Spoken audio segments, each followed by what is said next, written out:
आगे देखते हैं। चलो बच्चों, तो ये जो पीरियड और ग्रुप बना करके आपने जो एलिमेंट बनाया, तो इसमें जो पीरियड जो है, पीरियड क्या डिटरमाइन करता है? नंबर ऑफ सेल को डिटरमाइन क्या करता है? क्या डिटरमाइन करता है? आपका नंबर ऑफ सेल को डिटरमाइन करता है। मतलब अगर पीरियड वन का बात कर रहे हैं, पीरियड वन का बात कर रहे हैं, तो ये आउटर मोस्ट सेल ये होगी, ये न्यूक्लियस, तो आउटर मोस्ट सेल। अगर पीरियड टू का बात कर रहे हैं तो ये नंबर ऑफ सेल दूसरा, ये पीरियड थ्री का बात कर रहे हैं तो ये, पीरियड फोर का बात कर रहे हैं तो ये, उसी तरह से आगे period five, period six, period seven, इस तरह से आगे बढ़ते जाता है। ठीक है, आगे देखते हैं। ठीक है, टू फाइंड, अब हम लोग फाइंड करना है ब्लॉक, पीरियड, ग्रुप। हम लोग क्या करते हैं? कॉन्सेप्ट यूज करते हैं। कौन सा कॉन्सेप्ट? मैजिक नंबर का कॉन्सेप्ट यूज करते हैं। मैजिक नंबर क्या क्या है आपके पास जी? 8, 8, 18, 18, 32, 32, ऐसे ही इसी तरह से क्या है आपका, आगे बढ़ रहा है तो आगे 2 लगा दो। 2, 8, 8, 18, 18, 32, 32, ये है आपका मैजिक नंबर। ये मैजिक नंबर पे डिपेंड करता है। ठीक है, अगर आप पीरियोडिक टेबल में देखोगे, लेफ्ट साइड में देखो, तो यहाँ इधर तो हम लोग देख लिए, यहाँ से यहाँ कितने डिफर कर रहा है जी? 8 से डिफर कर रहा है। इस साइड पे देखेंगे तो किधर कितने से डिफर कर रहा है जी? 2 से डिफर कर रहा है, पहला वाला 2, फिर किससे? 8 से, फिर किससे? 8 से, फिर किससे? 18 से। ठीक है, यहाँ से यहाँ 18 से, यहाँ से यहाँ फिर 32 से। तो 8, 8, 18, 18, 32 इस साइड में। ठीक है, इधर क्या क्या? 8, 8, यहाँ से यहाँ 8 से डिफर कर रहा है, यहाँ से यहाँ फिर 8 से डिफर कर रहा है, यहाँ से यहाँ आपका 18 से डिफर कर रहा है, यहाँ से यहाँ 18 से डिफर कर रहा है, यहाँ से यहाँ 32 से डिफर कर रहा है और यहाँ से यहाँ 32 से डिफर कर रहा है।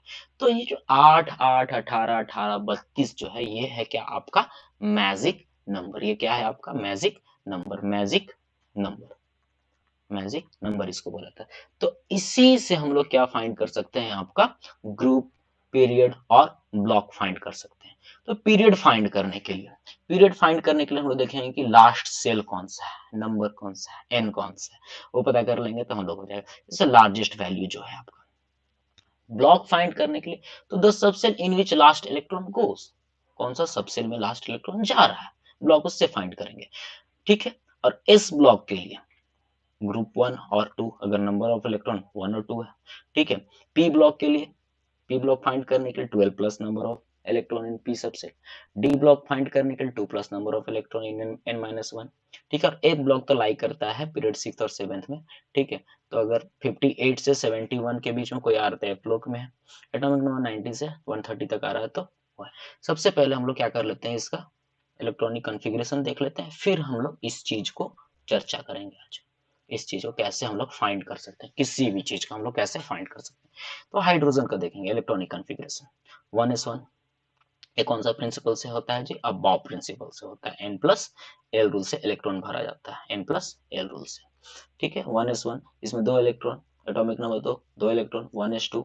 ठीक है, फिर आता है आपका नोबल गैस। ये नोबल गैस कॉन्फ़िगरेशन हो जाता है, नोबल गैस मतलब 1s2।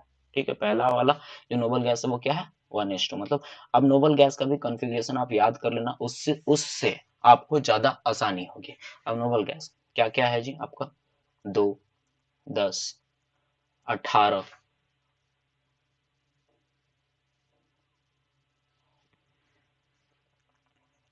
हाँ, नोबल गैस का कॉन्फ़िगरेशन याद कर लेना। क्या क्या है नोबल गैस आपका? 2, 10, 18, 36, 54, 86 और लास्ट आपका 118। ठीक है, helium, neon, argon, krypton, xenon, radon और लास्ट में आपका ऑग्नेस। ऑग्नेस, ये है आपका नोबल, जिसमें इसको नहीं पढ़ते हम लोग, ये रेडियो एक्टिव है, इसको हम लोग नहीं पढ़ते, इतना ही हम लोग पढ़ते हैं। तो ये कॉन्फ़िगरेशन जरूर से याद रखना। ठीक है, आगे देखते हैं। तो इलेक्ट्रॉनिक कॉन्फ़िगरेशन ऑफ लिथियम देखेंगे 2s1, beryllium 2s2, boron 2s2, 2p1, carbon 2s2, 2p2। अब ये कैसे रख रहे हैं पता है ना? ये आपका नंबर ऑफ इलेक्ट्रॉन, जैसे कार्बन में नंबर ऑफ इलेक्ट्रॉन कितना है? 6, 6, तो हीलियम में कितना चला गया? 2, और कितना बच रहा है? 4। तो एस में 2 रख सकते हैं और पी में 6 रख सकते हैं। ठीक है, तो एस में पहले भरा, फिर पी में 2 आया। ये n प्लस एल रूल पहले पढ़ चुके हो। उसके बाद नाइट्रोजन, नाइट्रोजन का कॉन्फ़िगरेशन 2s2 2p3, ठीक है। उसे इस तरह से हम लोग आगे बढ़ते जाएंगे 2p6, जैसे ये भर गया 2p6p में भर गया तो ये क्या हो जाएगा आपका नोबल गैस। फिर नोबल गैस अगला हम लोग लेंगे तो नियन, नियन का मतलब क्या है, यहाँ पर 10 से बात हो रहा है, ठीक है। इलेक्ट्रॉन 10 इलेक्ट्रॉन यहाँ हो गया, फिर 3s1 में गया, 3s2 3 पे, इस तरह से हम लोग आगे बढ़ते गए 4s2 तक गया, ठीक है। तो आप 20 तक पहले पढ़ चुके हो। आगे देखते हैं 21 नंबर, 21 से 30 तक में भी सेम होता है, लेकिन कहीं कहीं पर आपको थोड़ा सा चेंजेस दिखेगा। अब आर्गन के पास क्या हो गया, आर्गन जो है 18 इलेक्ट्रॉन को कैरी दिखा रहा है, 18 इलेक्ट्रॉन को दिखा रहा है आर्गन। 4s2, फिर 4s2 के भरने के बाद आपका 3d1 से शुरू होता है, फिर 3d2, 3d3, अब 3d3 जो है वेनेडियम, वेनेडियम कितना है जी 23, इसमें गया 2, इसमें गया 2, ठीक है। और डी में कितना गया आपका 3, 1 2 3 4 5 होता है, 1 2 3 गया, ठीक है। उसके बाद जैसे ही आपका क्रोमियम आता है, तो क्रोमियम में क्या होता है, को यहाँ पर होना क्या चाहिए था, इसमें 2 और इसमें 4, 1 2 3 और 1 4, ये होना चाहिए था। लेकिन ये इलेक्ट्रॉन जो होता है यहाँ पर जंप कर जाता है और आपका जो कॉन्फ़िगरेशन 4s1 और 3d5, 4s1 और 3d5, ठीक है। क्योंकि ये होता इसलिए है क्योंकि हाफ फील्ड, हाफ फील्ड और फुल फील्ड, हाफ फील्ड और फुल फील्ड ऑर्बिटल जो होता है वो ज्यादा स्टेबल होता है इन कंपैरिजन टू अदर। ऐसे ये हाफ फील्ड नहीं है, इसमें चलेगा, लेकिन यहां से एक इलेक्ट्रॉन आ जाएगा तो ये भी हाफ फील्ड हो जाएगा और ये भी हाफ फील्ड हो जाएगा, तो दोनों ऑर्बिटल क्या है आपका हाफ फील्ड हो जा रहा है। तो हाफ फील्ड जो ऑर्बिटल्स है आपका वो ज्यादा स्टेबल होता है, इसीलिए या इसका इलेक्ट्रॉनिक कॉन्फ़िगरेशन कुछ इस तरह का हो जाता है क्रोमियम का, ठीक है। आगे आते हैं मैंगनीज, 4s2 में भर के 3d5 हाफ फील्ड हो गया, ठीक है। फिर 4s2 6 गया, 5 यहाँ 6 गया, ठीक है। 7, फिर 8, ठीक है। फिर 9 नहीं जाता है, यहाँ का इलेक्ट्रॉन फिर इधर ट्रांसफर हो जाता है, यहाँ तो 9 होता है, यहाँ 10 होता है, 4d 10 हो जाता है हाफ फील्ड। और ये क्या, एक तो ये हाफ फील्ड हो गया और एक क्या क्या फुल फील्ड, तो इस ये ज्यादा स्टेबल हो जाता है, ये ज्यादा स्टेबल हो जाता है, इसलिए आपका कॉपर में क्या हो जाता है 4s1 हो जाता है और 3d10। तो आपका एक्सेप्शन जो है पूरे 30 तक में क्रोमियम और ये कॉपर, ये दो एक्सेप्शन होता है, ठीक है। तो इलेक्ट्रॉनिक कॉन्फ़िगरेशन थोड़ा सा याद कर लेना, इसको रटना नहीं रट पाओगे तो आप नहीं रटने उठने का जरूरत भी नहीं है, वैसा आपको n+l रूल है तो उसमें रख के आप देख सकते हो, बस ये दो एक्सेप्शन याद रखना। ये एक्सेप्शन में आपका 4s1 मतलब हाफ फील्ड और फुल फील्ड जो होता है ऑर्बिटल वो ज्यादा स्टेबल होता है इन कंपेरिजन टू अदर, इसीलिए हम लोग हाफ फील्ड में रख देते हैं। चलो उसके बाद देखते हैं हम लोग कैसे फाइंड करेंगे ब्लॉक, पीरियड और ग्रुप कैसे फाइंड करेंगे। तो सपोज सपोज आपके पास आपका जो एटॉमिक नंबर है, सपोज करो कोई एटॉमिक नंबर ले लिया हम लोग, एटॉमिक नंबर हम लोग चलो मान के चलते हैं Z is equals to 108, Z is equals to 108 मान के चलो। अब इसका फाइंड कैसे करें, ये तो बहुत बड़ा है। तो इसके लिए एक और चीज याद करना, अगर Z greater than equal to 60 है, ग्रेटर देन इक्वल टू 60 है, तो क्या करोगे आप 32 से माइनस करोगे, क्या करोगे 32 से माइनस करोगे। अगर Z का वैल्यू 60 से, Z का वैल्यू 60 से कम है लेकिन 30 से ज्यादा है, 30 से ज्यादा पर 60 से कम, तो आप क्या करोगे -18 करोगे, ठीक है। और उसका जब 30 से कम है, 1 से लेकर के 30 में, तो आपको पता है U 1 से लेकर के 30 तक है, तो यू नो वेल, आपको पहले से पता है क्या है इसका कॉन्फ़िगरेशन, पता कर सकते हो। तो चलो देखते हैं 108 का कैसे हम लोग फाइंड करेंगे। चलो Z इज इक्वल्स टू 100 तो ग्रेटर देन 60 है, अगर ग्रेटर देन 60 तो क्या करेंगे हम लोग 32 से माइनस करेंगे, -32 करते हैं, कितना आता है जी 8 माइनस 2 6, ठीक है। 10 माइनस 3 7 हो गया।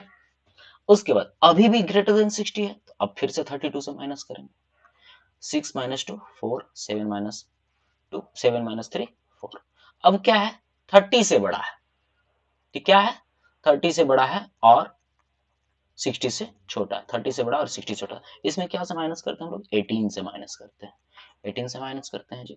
तो 14 माइनस 8 क्या हो जाएगा आपका 6, 3 माइनस 1 क्या हो जाएगा 2, 26। अब 26 का इलेक्ट्रॉनिक कन्फिग्रेशन आपको पता है, 26 का इलेक्ट्रॉनिक कन्फिग्रेशन लोग देख रहे हैं क्या है जी, 3d6 4s2। क्या है आपका 3d6 4s2, 3d6 4s2, ठीक है। तो इसके बाद आप इसमें, आपको पता है 18 से इंक्रीज कर रहा है, तो अगला पीरियड है, क्या कर लोगे आप 4d6 5s2। फिर अगला 32 इंक्रीज कर अगला पीरियड है, ठीक है, 5d6 6s2, ठीक है। फिर इसके बाद अगला क्या हो जाएगा आपका 6d6 7s2, 66 7s2।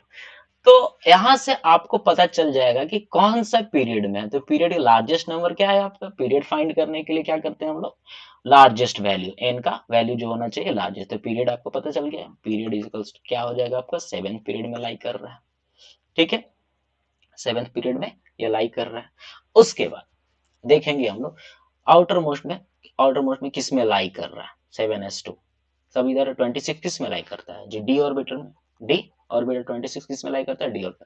तो आउटर इलेक्ट्रॉन जो होता है n-1, ये डी ब्लॉक का है, ठीक है, n-1 में लाई कर रहा है। तो आउटर मोस्ट किस में लाई कर रहा है, डी। तो आपका जो ब्लॉक हो जाएगा, ब्लॉक क्या हो जाएगा आपका, डी ब्लॉक हो जाएगा, ब्लॉक क्या हो जाएगा डी। ग्रुप का बात करेंगे, क्या बात करेंगे, ग्रुप की बात करेंगे। अब डी में है, किसमें है, डी में। तो डी के लिए क्या है आपका, डी ब्लॉक के लिए 2 plus number of electron in n-1 subset. तो 2 प्लस n-1 सबसेट, तो ग्रुप का भी यहाँ बात कर लेते हैं। n-1 डी सबसेट मतलब क्या, डी में कितना इलेक्ट्रॉन है जी, 6 इलेक्ट्रॉन है। तो 2 ऐड कर देंगे, क्या हो जाएगा 2 प्लस 6 कितना हो जाएगा जी 8, ठीक है। तो ग्रुप का नाम क्या हो जाएगा 8, 8 ग्रुप में आपका लाई कर रहा है, 8 ग्रुप में लाई कर रहा है। ब्लॉक डी ब्लॉक है और पीरियड कौन सा है, 7th पीरियड है। तो इस तरह से आप फाइंड कर सकते हो, ठीक है, कोई दिक्कत। चलो आगे जाते हैं। हम्म, ये है आपका दिया हुआ कॉन्सेप्ट ऑफ मैजिक नंबर, इसे पता कर सकते हो। फिर आते हैं हम लोग पीरियोडिसिटी। What is periodicity. तो पीरियोडिसिटी कुछ नहीं है, रिपीटिशन। क्या है पीरियोडिसिटी, रिपीटिशन। यहाँ थोड़ा सा मिस्टेक हो गया spelling. Repetition of property of element after regular interval when element are arranged in order of increasing atomic number is called periodicity. इसे क्या बोलते हैं ना, पीरियोडिसिटी बोलते हैं। तो रिपीटिशन जो आपका प्रॉपर्टी है एलिमेंट का, उसका रिपीटिशन होता है रेगुलर इंटरवल। अब रेगुलर इंटरवल आपको पता है क्या क्या, रेगुलर इंटरवल मैजिक नंबर डाल दो, ठीक है, 8 8 18 18 32, ये मैजिक नंबर क्या है, रेगुलर इंटरवल है, इसीलिए इसको मैजिक नंबर बोला गया। काउज क्या होता है, काउज ये होता है कि इसके आउटर मोस्ट में नंबर ऑफ इलेक्ट्रॉन क्या है, सेम है। जैसे हम लोग हेलोजन का बात करते हैं, ग्रुप 17 का बात करते हैं, ठीक है, ग्रुप 17 का बात, हेलोजन क्या क्या है उसमें जी, फ्लोरीन है, क्लोरीन है, ब्रोमीन है, आयोडीन है, एस्टेंटाइन है, ये है, ठीक है। तो इनका देखते हैं हम लोग, आउटर मोस्ट में देखेंगे तो क्या है 7 इलेक्ट्रॉन, इसका कॉन्फ़िगरेशन 2 8 7, इसका कॉन्फ़िगरेशन 2 8 18 7, इसका कॉन्फ़िगरेशन 2 8 18 18 7, इसका कॉन्फ़िगरेशन 2 8 18 32 18 7। तो ये सारा मैं देख रहा हूँ आउटर मोस्ट में कितना है जी इलेक्ट्रॉन आपका 7 है। आउटर मोस्ट में इलेक्ट्रॉन 7 मतलब सबका पीरियोडिसिटी, जो पीरियोडिसिटी पे लाई कर रहा है, पीरियोडिक प्रॉपर्टी जो होगा सिमिलर है, मैच कर रहा है, सारा का सारा वैलेंसी अगर देखेंगे तो सबका वैलेंसी का 1 है, ठीक है। चलो, तो आज के लिए हम लोग इतना ही रखते हैं। अगले क्लास में हम लोग देखेंगे ट्रेंड्स के बारे में, देखेंगे सेल्स वैलेंसी और कुछ कुछ इंपॉर्टेंट प्रॉपर्टीज जो जैसे कि atomic size, metallic character, non metallic character, ionization potential, electron affinity, electronegativity, इसके बारे में हम लोग अगले क्लास में देखेंगे। तब तक के लिए thank you, have a nice day.